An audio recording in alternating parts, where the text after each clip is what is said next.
दोस्तों, हाल ही में लोकसभा से एक विधेयक पारित किया गया है जिसका नाम है जम्मू कश्मीर पुनर्गठन संशोधन अधिनियम। यानी इसमें संशोधन नाम दिया गया है। ये संशोधन इसलिए दिया गया है क्योंकि 2019 का अधिनियम है, इसके अंदर ही संशोधन करके इसे पास किया गया है।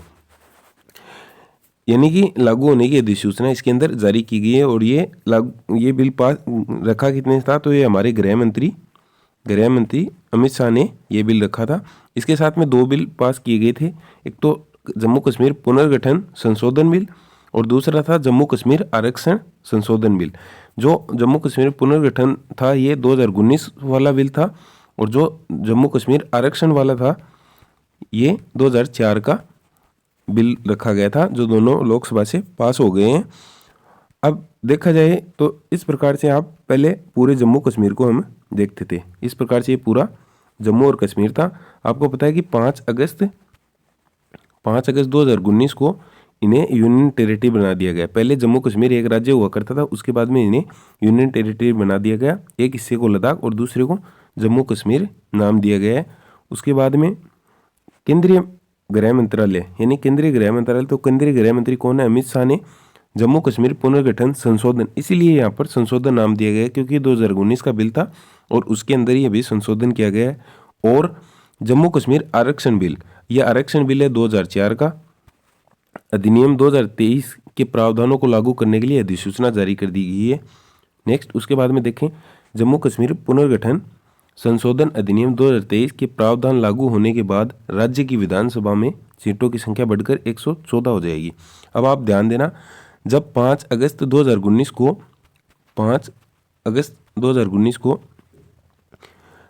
जम्मू कश्मीर को तोड़कर 2 यूनियन टेरिटरी बनाया गया था, जम्मू कश्मीर और लद्दाख। तो उस समय जम्मू कश्मीर के अंदर विधानसभा रखने की बात कही गई थी, लद्दाख के अंदर विधानसभा रखने की बात नहीं कही गई थी, क्योंकि हमारे जो यूनियन टेरिटरी होती है उसमें विधानसभा हो ये कोई ज़रूरी नहीं है। जिस प्रकार से वर्तमान में अभी हमारे दिल्ली और पुडुचेरी में ही विधानसभा सीटें है, तो उस समय इसके अंदर कुल सीटें थी 107 सीटों के अंदर 83 सीटें तो थी जम्मू कश्मीर के अंदर, और जो 24 सीटें बाकी बच गई ये थी पीओके वाले क्षेत्र के अंदर, जो हमारा पाकिस्तान ऑक्यूपाइड क्षेत्र है, जो डिस्प्यूट वाला एरिया उसके अंदर।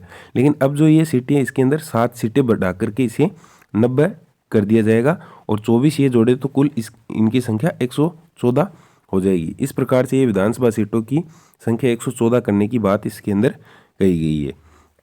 उसके बाद में गृह मंत्रालय के मुताबिक विधानसभा में पहली बार विस्थापित, यानी कि जो कश्मीरी पंडित वहाँ से विस्थापित हो गए थे उनके लिए और पाकिस्तान के कब्जे वाले पीओके के लिए 2 और 1 सीट आरक्षित की गई है। यानी पीओके के लिए तो 1 सीट आरक्षित की गई है और बढ़ाई गई है, और जो कश्मीरी पंडित थे उनके लिए 2 सीटें और बढ़ाई गई है।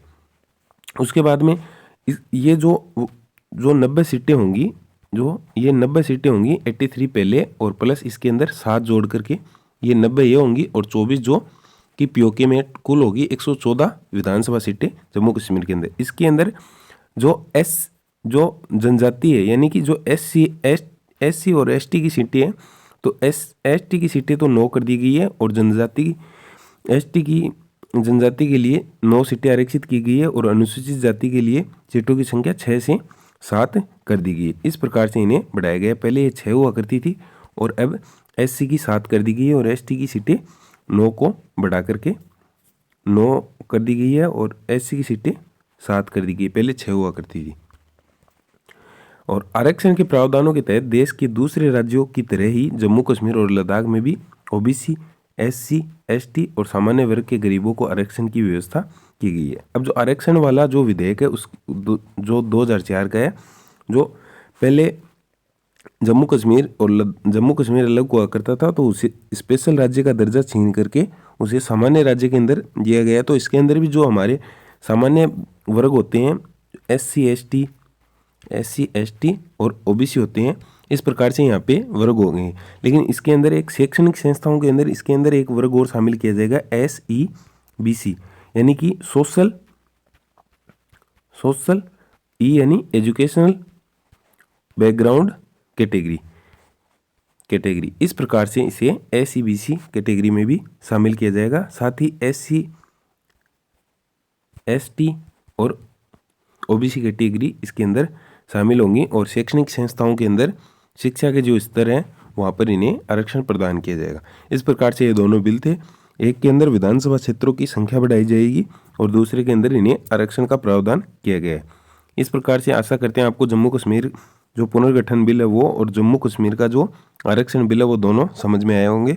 धन्यवाद। जय हिंद, जय भारत।